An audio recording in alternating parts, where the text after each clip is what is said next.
Hello friends, welcome to IACS platform. आज है 17 of June और 17 ऑफ जून का करेंगे हम करंट अफेयर। तो चलिए लेक्चर स्टार्ट करते हैं। फर्स्ट न्यूज है यूक्रेन पीस समिट। अब देखो, जैसे मैंने बताया था आपको, ये कौन है सर? ये यूक्रेन के प्रेसिडेंट हैं। इनका रोना अभी तक स्टार्ट है क्योंकि यूक्रेन और रशिया का जो वार है उसका थर्ड ईयर चल रहा है। मींस 2 साल से कंटिन्यू वार चल रहा है यूक्रेन और रशिया का, और ये पर्सन हार मानने को तैयार नहीं है। इवन ये सब कंट्रियों से डिमांड कर रहा है कि मेरी मदद कीजिए। क्या कीजिए? मेरी मदद कीजिए। अब देखो, इसी के साथ एक पीस कॉन्फ्रेंस समिट हुई है। जैसे मैं अब आपको हर लेक्चर में बताता हूं कि इसकी समिट होने वाली थी, यूक्रेन पीस की समिट होने वाली थी। कहां पर? स्विट्जरलैंड में। कहां पर? स्विट्जरलैंड में। क्लियर? अब स्विट्जरलैंड में कहां पर? तो याद रखना, बर्गर स्टोन रिजॉर्ट में। ठीक है, मीटिंग हुई। अब मीटिंग में क्या डिसाइड करा गया, क्या बोला गया? तो सर बड़े दुखी हैं, ये कह रहे हैं कि यार बचाइए कैसे भी रशिया से हमें। वो वार को फिनिश करने के लिए तैयार नहीं है और पुतिन साहब मींस लगे हुए हैं खत्म करने को यूक्रेन को। अब इसी के साथ मैं बताना चाहूंगा कि पीस कॉन्फ्रेंस में कई सारी ऐसी कंट्रियां थी जिन्होंने इसका फाइनल डॉक्यूमेंट को साइन नहीं किया। फाइनल डॉक्यूमेंट को साइन नहीं किया। अब वो कंट्री कौन कौन सी हैं? तो एक कंट्री तो हमारा देश ही है, क्योंकि मैंने बोला है कि इंडिया हमेशा न्यूट्रल रहना चाहती है। जैसे कि जब कोल्ड वार स्टार्ट हुआ था, तब भी इंडिया न्यूट्रल थी, और नाम जो नॉन अलाइनमेंट मूवमेंट स्टार्ट हुआ था वो भी इंडिया उसकी फाउंडर थी। तब भी वो न्यूट्रल थी, आज भी वो न्यूट्रल है। देखो, कई सारी कंट्री ने फाइनल डॉक्यूमेंट को साइन नहीं किया। उसमें कई सारी कंट्री जैसे India, Saudi Arabia, south Africa. These are the country and UAE. These 4 countries did not sign the final document of peace conference that was held in Switzerland. देखो, 2 day की summit चली गई, 2 डे की summit. अब sir यार, आप final draft में discuss क्या किया? फाइनल ड्राफ्ट में फाइनल जो डॉक्यूमेंट है उसमें है क्या? तो देखो, सबसे पहला है मेरे दोस्तों न्यूक्लियर सेफ्टी। क्लियर? दूसरा है food security and exchange of prisoner. Exchange of prisoner between Ukraine और रशिया के बीच में प्रिजनर को एक्सचेंज करना। देखो, सबसे पहले फाइनल डॉक्यूमेंट में कि न्यूक्लियर बम जितने भी है इनसे बचाना यूक्रेन को। देन आफ्टर फूड सिक्योरिटी, जो लोग इफेक्टेड हुए हैं इस बार से उनको खाने की व्यवस्था कराना। ठीक है, फूड सिक्योरिटी उनकी देना। और एक्सचेंज ऑफ प्रिजनर, जो भी कैदी हैं यूक्रेन के रशिया में या रशिया के यूक्रेन में, तो उनको एक्सचेंज करना कि यार ठीक है, ह्यूमन राइट है, ठीक है, लड़ाई चल रही है, खत्म करना। व्हाट आई मींस खत्म करना। इसको इंडिया भी चाह रही है कि हो जाए खत्म। बहुत टाइम हो गया, 3 साल से चली जा रही है, अब कोई हार मानने को तैयार ही नहीं है। अब जब आप छोटी कंट्री हो तो हार मान जाओ ना यार, खत्म हो जाएगी बात। आप दूसरी कंट्रियों का सपोर्ट लेके क्या हुआ? अभी तीसरा चाल चल रहा है यूक्रेन का, तीसरा चाल चल रहा है यूक्रेन और रशिया का बात। देखो, मैं हर लेक्चर में बताता हूं आपको कि मोदी 3.0 आ गया है। क्या मीन्स आ गया? Modi 3.0। What I means, Modi साहब ने तीसरी बार इंडिया के प्रधानमंत्री बन गए हैं। What I means, prime minister बन गए तीसरी बार। अब इसी के साथ पोर्टफोलियो अलोकेशन भी हुआ था, जिसमें फाइनेंस मिनिस्ट्री मिली थी हमारे निर्मला सीतारमण जी को। अब इन्होंने कुछ प्रपोज करा है। क्या प्रपोज करा है? मैंने आपको प्रीवियस लेक्चर बताया था कि इंडिया में ग्रोथ तो अच्छी हो रही है, बट इंडिया में लोअर कंजम्पशन है। Lower consumption and expenditure. Lower consumption. ठीक है, अब कई सारी गवर्नमेंट की स्कीमें चल रही हैं, जैसे कि फ्रीबीज। फ्रीबीज मैंने आपको एक लेक्चर में बताया था, फ्री में कुछ भी बांटना बाई गवर्नमेंट। ओके, फ्रीबीज के बाद वेलफेयर स्कीम। वेलफेयर स्कीम चल रही है कई सारी गवर्नमेंट की, तो ये कंजम्पशन को बढ़ा सकती है। बट गवर्नमेंट ने कुछ नया सोचा है। क्या सोचा है कि इनकी जगह हम क्या करें, कट करें टैक्स रेट में, टैक्स रेट में कट कर दें, जिससे क्या होगा कि हमारे इंडिया का कंजम्पशन बढ़ जाएगा। व्हाट आई मीन्स, कंजम्पशन बढ़ जाएगा। अगर हम टैक्स रेट में कमी कर देते हैं तो कंजम्पशन बढ़ जाएगा। Instead of providing the freebies और welfare scheme to the poor people को वेलफेयर स्कीम और फ्रीबीज देने से अच्छा टैक्स रेट में कमी कर दें। इससे क्या होगा, इंडिया का कंजम्पशन बढ़ जाएगा। Even expenditure also increase by the private parties और the public parties. Okay, private parties के द्वारा एक्सपेंडिचर ही बढ़ जाएगा, टैक्स रेट कम हो जाएगा। तो निर्मला सीतारमैया ने इसका नया सॉल्यूशन निकाला है कि instead of providing the freebies और welfare scheme, we just only cut the interest rate for enhancing the consumption and expenditure by private sector. Clear हो गया, यही सिंपल न्यूज थी। नेक्स्ट न्यूज है हमारी आईपीओ और एफपीओ। क्या है दोस्तों न्यूज में, देखो 56 कंपनीज क्या चाहती हैं, seek for capital approximately 90,000 crore rupees. ठीक है, क्लियर। क्या चाहती है, जो 56 कंपनियां हैं वो अपने आईपीओ और एफपीओ निकालकर कैपिटल को गेन करना चाहती है from the public, that is approximately 90,000 crore rupees. Clear, जिसमें से 16 कंपनी को get approval from SEBI to issue IPO and FPO. Clear, ये तो सर आप बता तो रहे हो, अच्छी बात है, बट आईपीओ और एफपीओ होता क्या है ये तो समझाइए पहले। देखो ये टर्मिनोलॉजी किसमें यूज आती है, पहले तो आप इसको जानिए, स्टॉक मार्केट।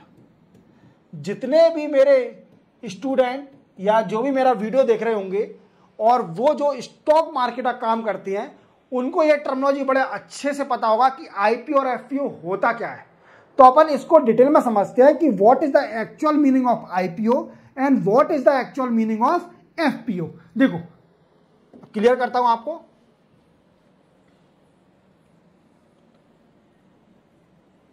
पहले तो आईपीओ का फुल फॉर्म जानिए, initial public offering. Clear, then FPO follow on public offer. अब ये होता क्या है, देखो इसको अपन सिंपल लैंग्वेज में समझते हैं और कॉमेडी के साथ समझते हैं। क्या है कि मैंने कोई कंपनी खोली, क्या खोली, कोई कंपनी खोली, किसकी, मान लीजिए शूज की खोली, ब्रांडेड शूज की खोली। बट आप जानते हो किसी भी बिजनेस को चलाने के लिए कैपिटल की, पैसे की जरूरत है। व्हाट आई मीन्स, कैपिटल की हमेशा जरूरत पड़ती है किसी भी बिजनेस को चलाने के लिए। उसके लिए मैं क्या करूंगा, मैं उसके लिए अपनी कंपनी के शेयर मार्केट में इशू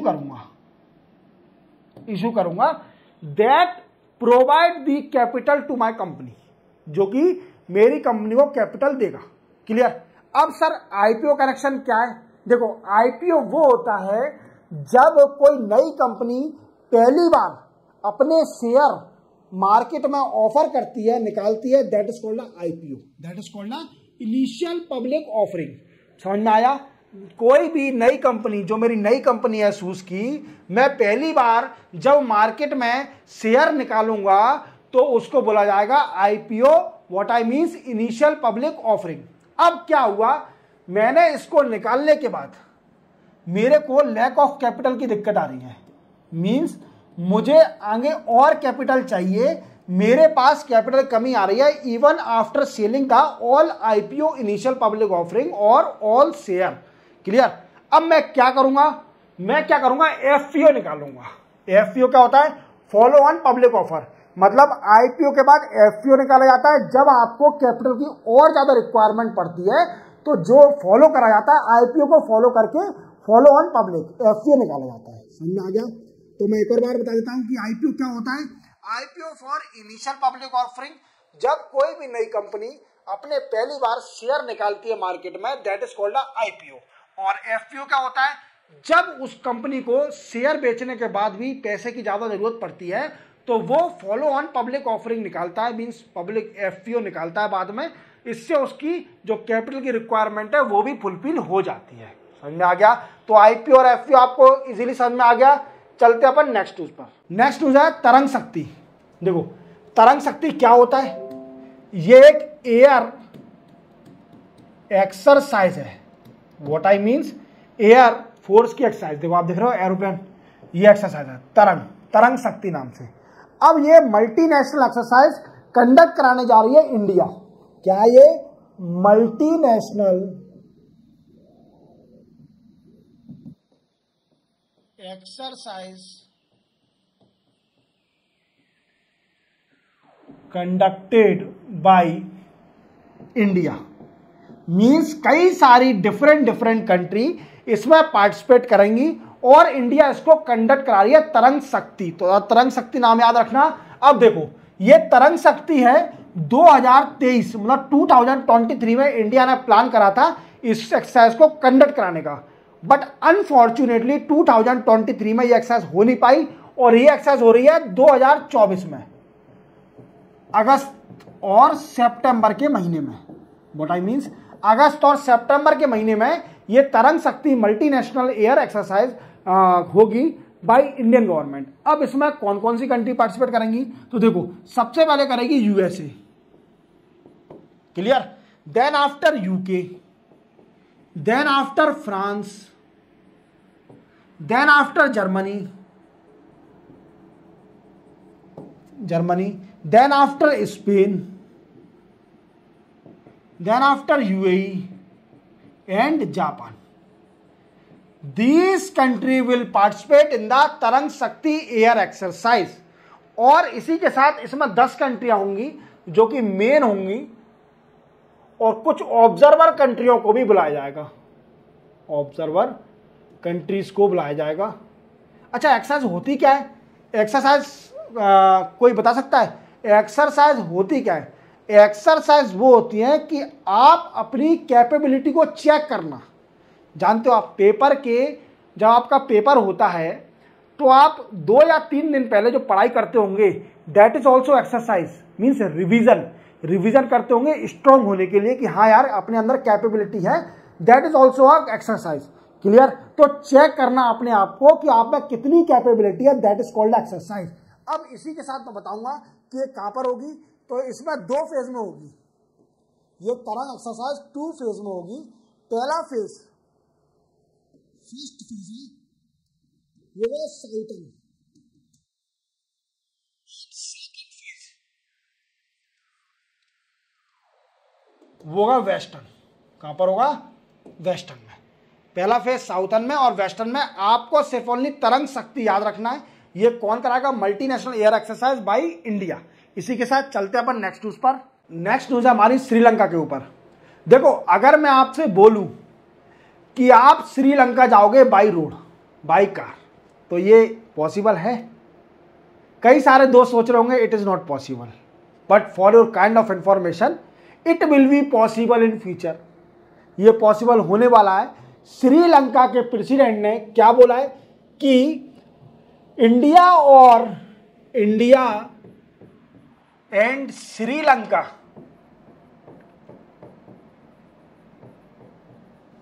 की लैंड कनेक्टिविटी है उसकी फिजिबिलिटी को चेक करा जाएगा। फिजिबिलिटी को चेक करा जाएगा। व्हाट आई मीन्स, फिजिबिलिटी को उसकी देखा जाएगा कि इसमें यूजेबिलिटी कितनी है। क्या इंडिया और श्रीलंका की लैंड को कनेक्ट करना चाहिए? That is also a main issue. ठीक है, अब देखिए और इन्होंने क्या बोला है, जैसे कि India and Sri Lanka power grid will be connected. India और श्रीलंका का पावर ग्रिड भी कनेक्ट होने वाला है। पावर ग्रिड होता क्या है? तो पावर ग्रिड जानते हो आप, पावर प्रोडक्शन और power transferring where power hold, जहां पर पावर रखी जाती है। और इंडिया और श्रीलंका के जब पावर ग्रिड कनेक्ट हो जाएंगे तो श्रीलंका में अगर बिजली की कमी आती है तो वो इंडिया ले देगी, इंडिया को अगर बिजली की कमी आती है तो वो दे देगी श्रीलंका। ऐसा ही इन्होंने बोला है कि श्रीलंका के अंदर जो रिन्यूएबल एनर्जी के प्लांट है, रिन्यूएबल एनर्जी के प्लांट है, उनका जो सरप्लस इलेक्ट्रिसिटी है वो ट्रांसफर करी जाएगी इंडिया को by power grid connection between both country की पावर ग्रिड कनेक्ट कर दी जाएगी। That transfer the surplus energy produce by the Sri Lanka renewable energy company. ठीक है, क्लियर? इतना दो चीज है। तो लैंड की फिजिबिलिटी चेक करी जाएगी, connection between India and Sri Lanka, and grid power grid connection between India and Sri Lanka. That's a 2 point set by the Sri Lanka president. Clear? चल अपन नेक्स्ट न्यूज पर। नेक्स्ट न्यूज और लास्ट न्यूज आज की, डीप सी मिशन। क्या है deep sea mission? अब कई सारे सोच रहे होंगे ये क्या कर रहे हैं। ये आपने एक मूवी देखी होगी अक्षय कुमार की, राम सेतु मूवी आपने देखी होगी। तो राम सेतु के अंदर वो अक्षय कुमार समुद्र के अंदर जाता है। क्यों जाता है समुद्र के अंदर? वो एक मशीन लेकर समुद्र के अंदर जाता है और वो चेक करने जाता है कि उसके डीप सी मिशन कह सकते हैं अपन, या फिर वी कैन से दैट्स जो भी राम सेतु है जो कि कनेक्ट करता है उसकी बीच प्रूफ चेक करने के लिए वो समुद्र में जाते हैं। और we can say it also a mission of deep sea exploration.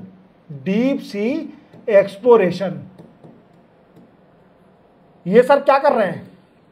ये यहां पर क्या कर रहे हैं? ये यहां पर चेक कर रहे हैं क्या चीज? कि mineral exploration, flora and fauna, ये भी चेक कर रहे हैं। That is called a blue economy. अब ये न्यूज में क्यों है सर जी? ये भी तो बताइए, डीप सी मिशन क्यों न्यूज में है? देखो, इंडिया, हमारा भारत देश इंडिया है, India become 6th country that have its own deep sea mission। क्या इंडिया 6वीं कंट्री बन गई है जिसके पास खुद का डीप सी मिशन है?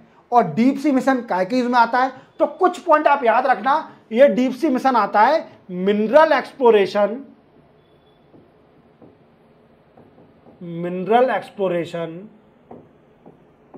Rare earth metal find out करने के लिए। तीसरा होता है ब्लू इकोनॉमी।